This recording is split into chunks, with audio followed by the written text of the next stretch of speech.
Okay, when I talk to you about density in a little bit more detail, we introduced this property in your metric PowerPoint notes. However, I want to spend some time going over and reviewing the major principles behind this property because it is one that is very important to earth science. So it's very important that right off the bat you have a very strong understanding of how you work these types of equations and that you understand the definition of this property.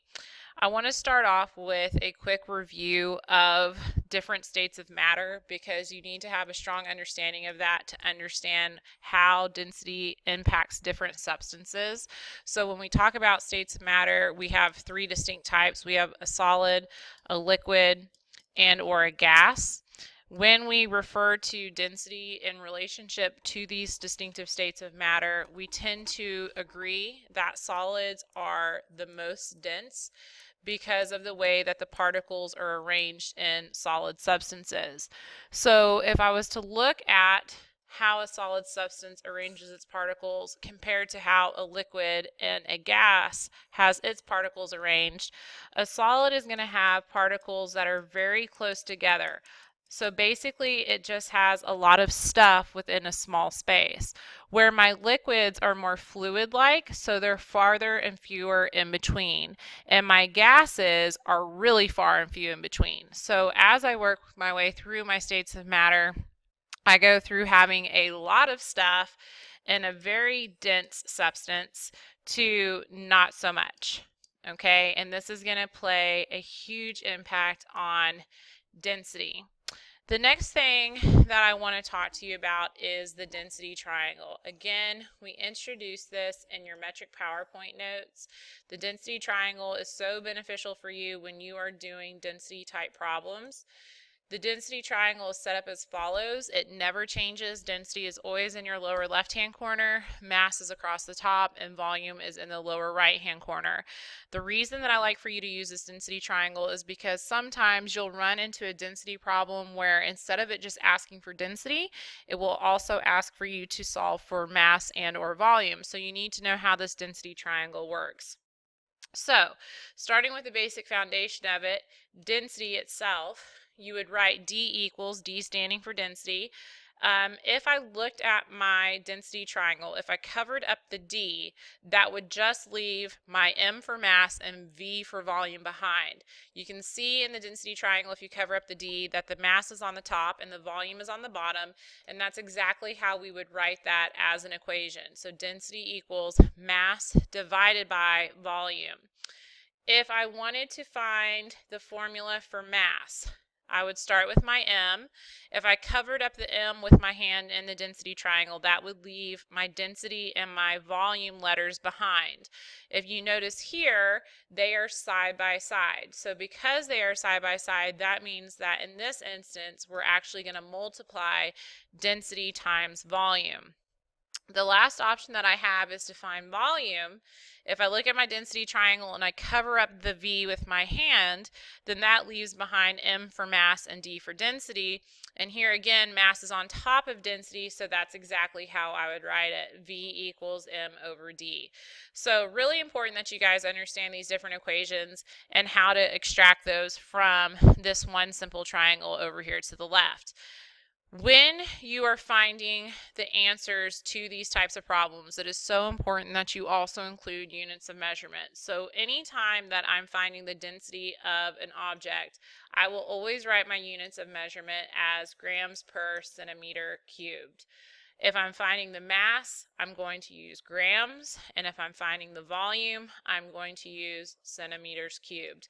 Please make sure that anytime you turn in an assignment or perform any work, especially on your lab, that if you are asked to find density or mass or volume, that you always include some type of unit measurement. That's so important. Okay, looking at the definition of density, it says density is a comparison of how much matter there is in a certain amount of space. The term comparison is important because it tells us that there's going to be some type of relationship. That relationship really comes from this term here, matter, which tells us that matter is anything that has mass and that takes up space. So in terms of matter, and something taking up space, I really need to pay attention to my two definitions down here, volume and mass. So volume is the amount of space an object takes up.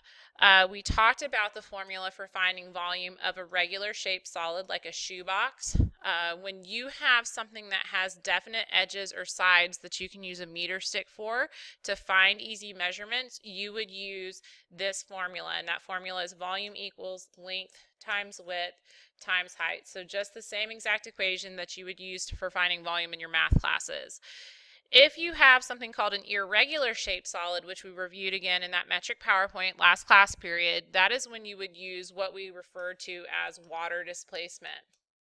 Water displacement is where you take the difference between two graduated cylinder measurements and you end up with your volume of your irregular shaped solid. So an example of an irregular shaped solid where you might use water displacement to find its volume would be a toy car or a jagged rock or a marble, something without definite edges or sides.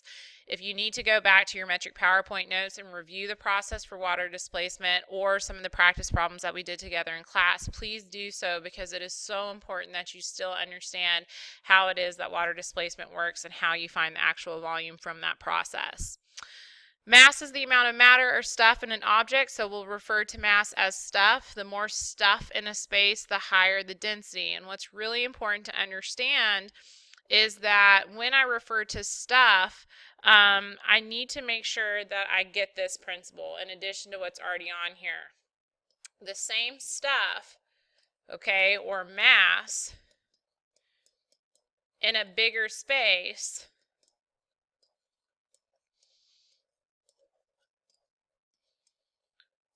the lower the density.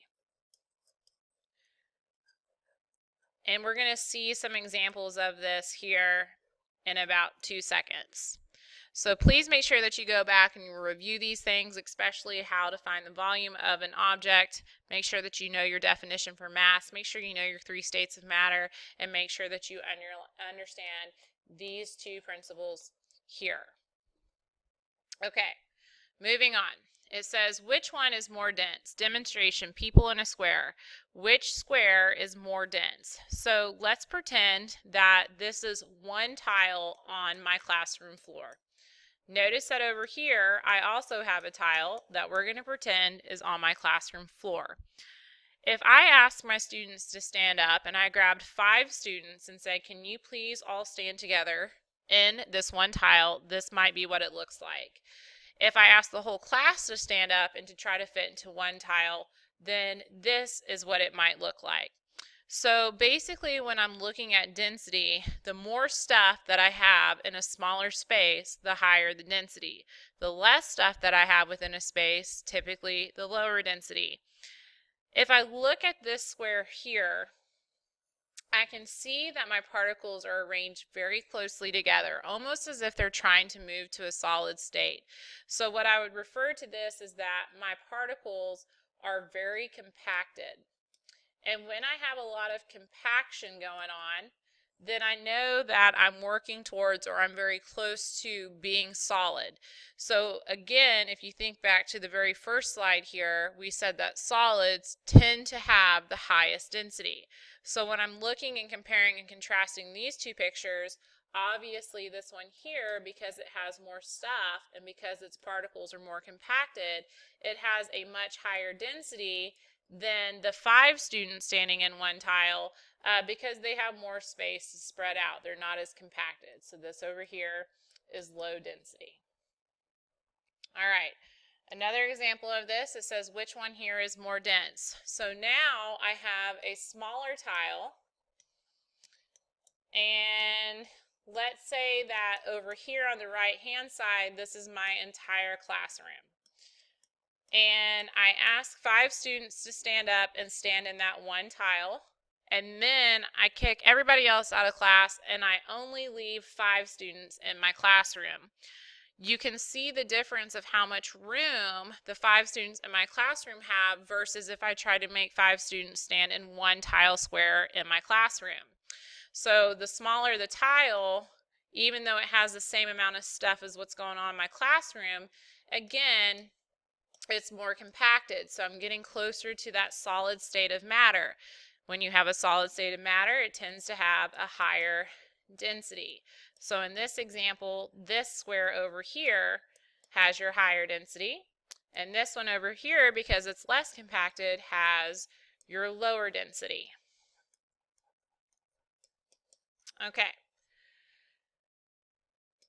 This next slide here is just again a review of the formula that you need to know for density. Understand that when you see the formula written this way, that line between mass and volume represents the same thing as this symbol here. It stands for division.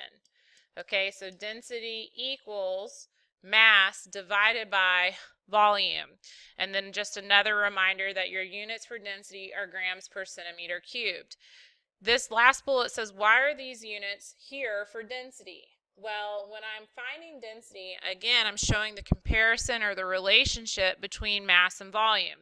So we use grams to measure mass, and we use centimeters cubed to measure volume.